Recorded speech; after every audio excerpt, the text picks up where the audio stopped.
आप सभी को मेरा नमस्कार। हम लोग महाकवि भास रचित नाटक स्वप्न वासव दत्तम पढ़ रहे थे और इस क्रम में हम उसका प्रथम अंक इससे पहले वाले वीडियो में पूर्ण कर चुके थे।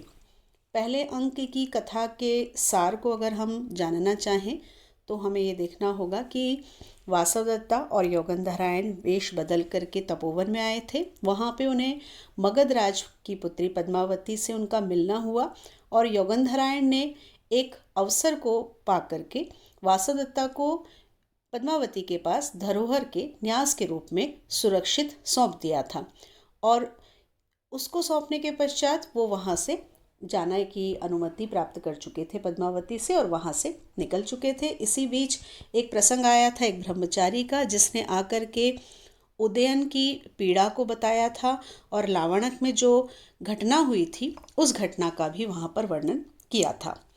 अब हम बढ़ रहे हैं इस वीडियो में दूसरे अंक की ओर।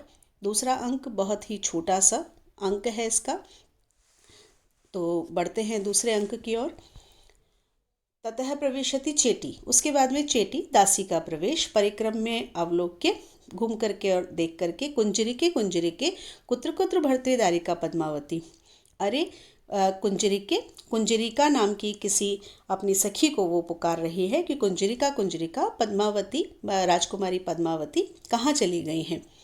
किम भणसि, क्या कह रही हो। एषा भर्तृदारिका माधवीलता मंडपस्य पार्श्वतः कंदुकेन क्रीडति इति, क्या कह रही हो, ये राजकुमारी माधवीलता मंडप के पास में गेंद से खेल रही हैं, कंदुकेन गेंद से खेल रही हैं, ऐसा कह रही हो। यावत भर्तृदारिकाम उपसर्पामि, तो अच्छा मैं फिर राजकुमारी के पास में जाती हूँ।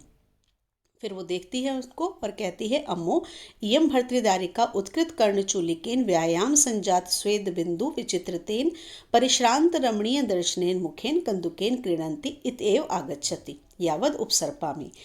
राजकुमारी उसे आती हुई दिखती है और वो कहती है कि यह जो कानों की बालियों को जिसने ऊपर उठाया हुआ है और जिसके व्यायाम से परिश्रम से संजात स्वेद बिंदु, जो स्वेद की पसीने की बूंदें उत्पन्न हो गई हैं, उनसे विचित्रतेन, उसकी विचित्रता से सुंदरता से और परिश्रांत रमणीय दर्शनेन, और थकने के कारण और अधिक सुंदर दिखाई देने वाले मुखेन, मुख से, कंदुक के द्वारा खेलती हुई, गेंद से खेलती हुई वो इधर ही आ रही हैं, तो चलो मैं भी उनके पास में चलती हूँ। निष्क्रांता, वह निकल जाती है। इति प्रवेशकः, यहाँ पर इसका प्रवेशक समाप्त हो गया। देखिए दूसरा अंक प्रारंभ हुआ है तो उसकी एक भूमिका यहाँ पर प्रस्तुत करनी थी। दूसरे अंक की जो कथा है उसके लिए प्रवेश करवाना था, तो इसलिए यहाँ पर ये दिखाया गया कि एक दासी है और वो दासी मंच पर आई है और उसने अपनी किसी सखी से बात की है। जो दूसरी सखी है वो मंच पर नहीं आई है, लेकिन उस दासी ने अपनी सखी को पुकारा है, उससे प्रश्न पूछा है कि राजकुमारी कहाँ है, और जैसे कि उसका उत्तर उसको प्राप्त हो गया है और उसी उत्तर को उसने दोहराया है और ये हमें स्पष्ट कर दिया है कि राजकुमारी पद्मावती गेंद से खेल रही हैं। और उसी के साथ में हमें ये भी दिखाई दे गया है कि राजकुमारी गेंद से खेलती हुई आ रही हैं, जो थकी हुई हैं, परिश्रम से उनके चेहरे पर, उनके मुख पर पसीने की बूंदें हैं, लेकिन फिर भी वो बहुत ही सुंदर दिखाई दे रही हैं। तो इस तरह से जब दूसरे पात्र के उपस्थित न होने पर भी उसकी बात सुनने का अभिनय करके जो उपस्थित पात्र होता है मंच पर, वो स्वयं ही उस प्रश्न का उत्तर दे देता है, तो इसको आकाश भाषित कहा जाता है। इस तरह से नियम में बताया गया है। यहाँ पर लिखा हुआ है इति प्रवेशकः, प्रवेशक समाप्त हुआ, और ये प्रवेशक भी नाट्यशास्त्र का एक पारिभाषिक शब्द है। जब दो अंक होते हैं और उसके मध्य में दो अंकों को जब जोड़ना होता है तो उसके मध्य में किसी निम्न पात्र की उक्ति के द्वारा किसी मुख्य पात्र के आगमन की जब सूचना दी जाती है तो उसको प्रवेशक कहा जाता है। ऐसा जो नाट्यशास्त्र हैं, काव्यशास्त्र हैं, उनके नियमों में बताया गया है। और यहाँ पर प्रथम अंक के अंत में और द्वितीय अंक के प्रारंभ में चेटी के द्वारा, दासी के द्वारा जो नायिका है पद्मावती, उसके आगमन की सूचना यहाँ पर दी जा रही है, इसलिए यहाँ पर इसको प्रवेशक कहा गया है। तो इस तरह से एक दृश्य हमारे सामने उपस्थित हो गया है। अब आगे बढ़ते हैं। ततः प्रविशति कंदुकेन क्रीडंती पद्मावती सपरिवारा वासवदत्तया सह, उसके बाद में पद्मावती अपने परिवार के साथ, परिवार अर्थात उसकी सखियां आदियों के साथ में, और वासवदत्ता के साथ, वासवदत्ता जो इस समय अवंतिका के वेश में है, उसके साथ में गेंद से खेलती हुई वहाँ पर प्रवेश करती है वासवदत्ता। हला एष ते कंदुकः, सखी ये तुम्हारी गेंद है।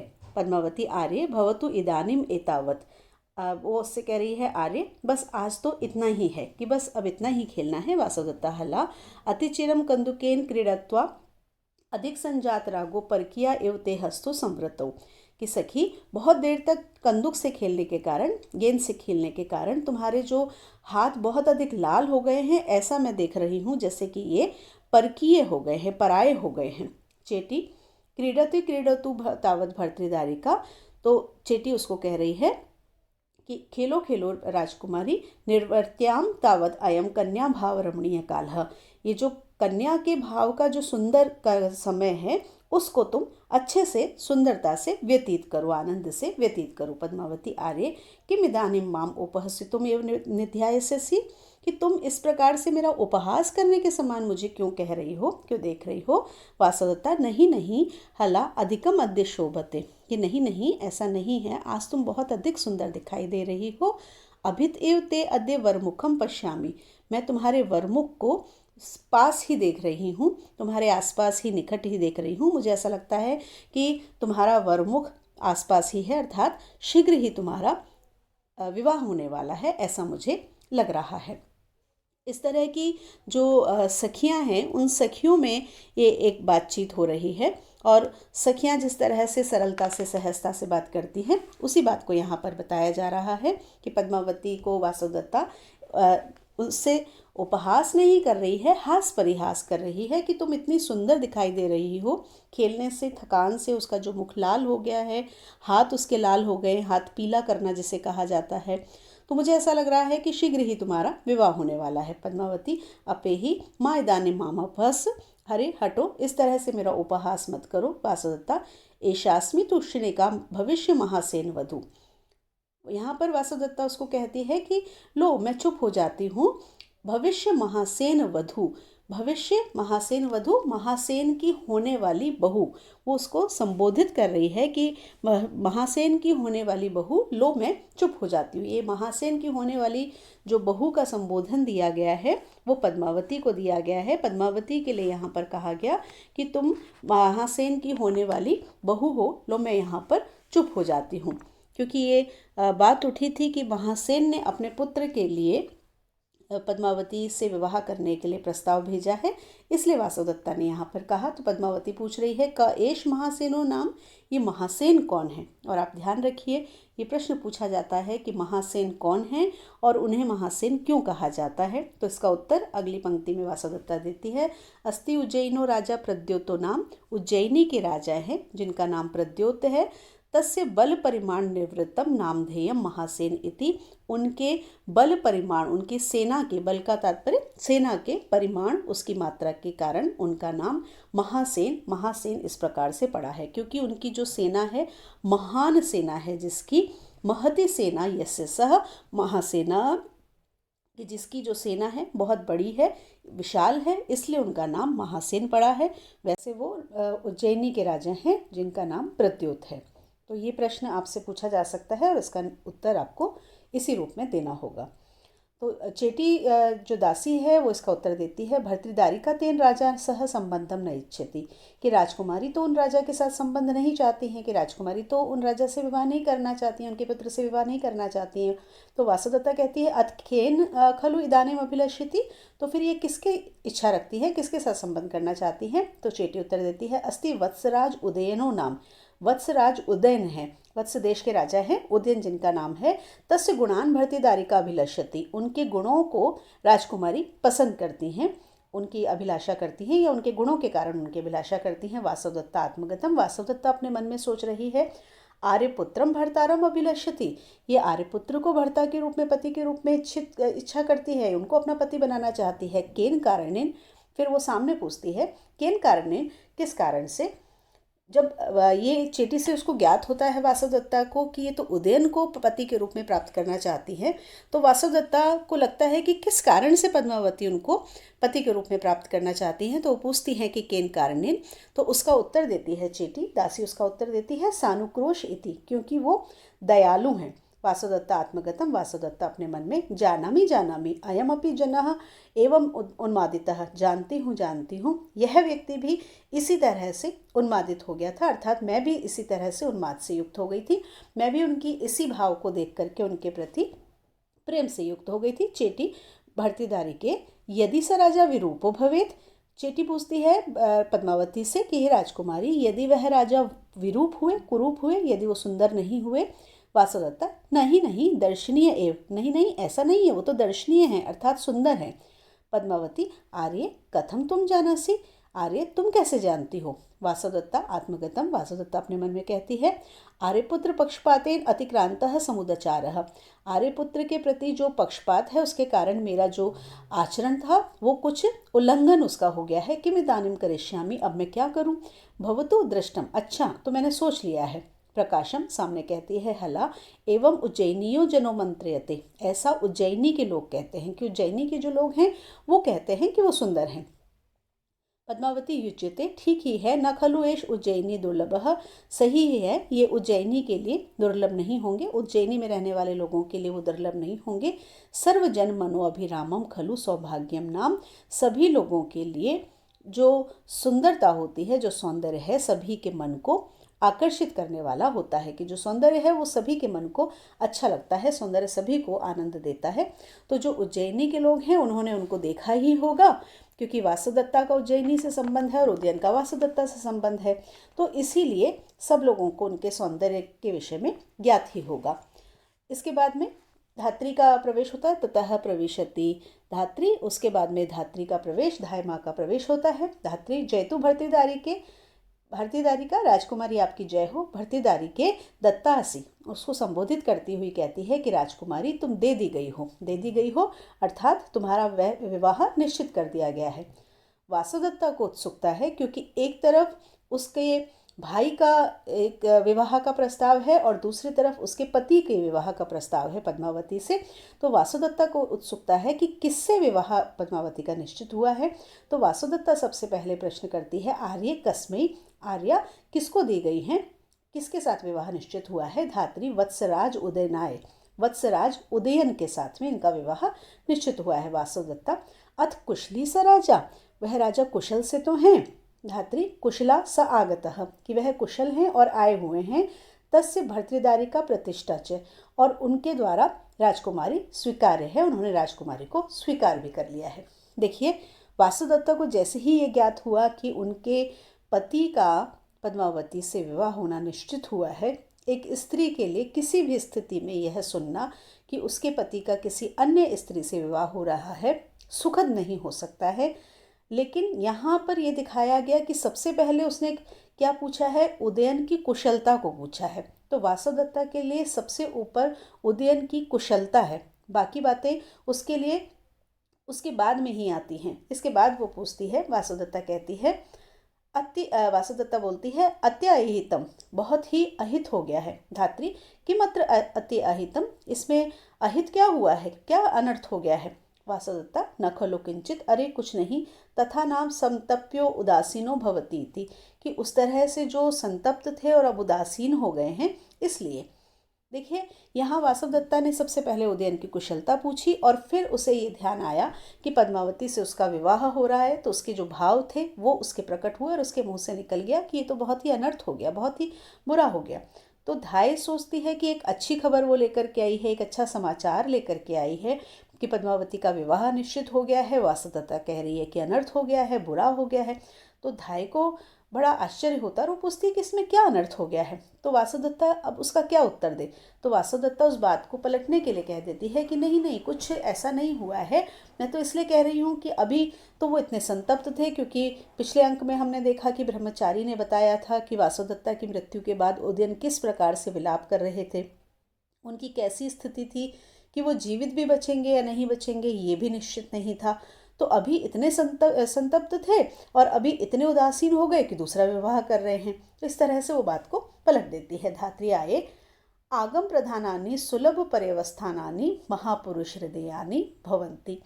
यह जो पंक्ति है ये सूक्तियों में पूछी जाती है, तो आप इसको ध्यान रखिएगा। यहाँ पर धाय कहती है कि आगम प्रधानानि, आगम जिनके, शास्त्र जिनके लिए प्रधान होते हैं, ऐसे महापुरुष हृदयानि, ऐसे महापुरुषों के हृदय, सुलभ पर्यवस्थानानि, आसानी से धैर्य बंधाने वाले, भवंती होते हैं। कि जो महापुरुष शास्त्रों का अध्ययन करते हैं, शास्त्रों को जानते हैं, शास्त्रों को समझते हैं, किसी भी विकट स्थिति में, दुख की स्थिति में, किसी संकट की स्थिति में वो आसानी से धैर्य धारण कर सकते हैं, आसानी से वापस पुनः अपनी उसी अवस्था को प्राप्त कर लेते हैं। क्योंकि शास्त्र उन्हें ये बताते हैं कि ये जो जीवन है ये परिवर्तनशील है, इसमें सुख आता है, दुख आता है, फिर सुख आता है।